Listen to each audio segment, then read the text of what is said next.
Sizə bir sevgi hekayəsi danışacağım.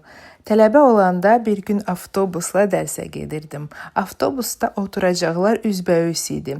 Həmin üzbəüz oturacaqda məndən eyni yaşda olan yaraşıqlı bir qız oturmuşdu. Qızın heç keyfi yox idi. Sevgilisi ilə telefonla danışırdı, səs göndərirdi və daha da keyfi pozulurdu. Bir neçə dəqiqədən sonra telefonla əlaqəni kəsdi. Sonra mənim yanımda yer boşaldı. Həmin qız mənim yanımda oturdu və mənə müraciət elədi.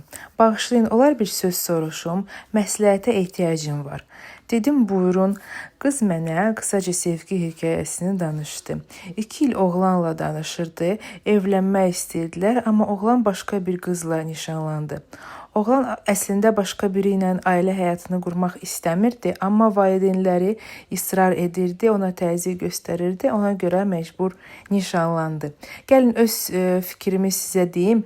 Mənim üçün evləndiriblər, nişanlandırıblar kimi anlayış yoxdur. Çünki məncə bir insan istəməsə bu mümkün deyil. Amma həyatda elə olur ki, gənc oğlanlara, qızlara valideynlər təzyiq göstərib doğrudan da evlənməyə və ya evlənməməyə məcbur eləyirlər, ya icazə vermirlər. Oğlan da bu avtobusdakı qızdan əl çəkmir, deyir biraz vaxt keçsin, nişanı qaytaracağam. Yəni nişanlı ola-ola bu qızla danışmağa davam eləyir.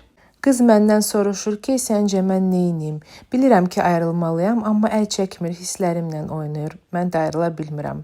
Sizə səmimi deyim, indi mənə belə bir sual versəydilər, mən bəlkə də cavab verməkdən çəkinərdim. Amma o vaxt mənim 19 yaşım var idi. Mən o qıza real fikirlərimi dedim ki, sevən oğlan başqası ilə nişanlanmaz.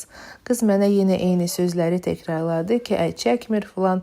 Mən dedim ki, nə olur olsun, o artıq nişanlıdır. Nişanlı oğlanla danışmaq düzgün deyil.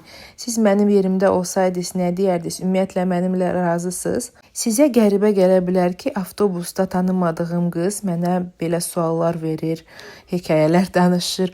Amma o vaxtlar bir dəfə də buna oxşayan bir şey olub, amma avtobusda, yox metroda. İstəsəz növbəti videolarda danışa bilərəm.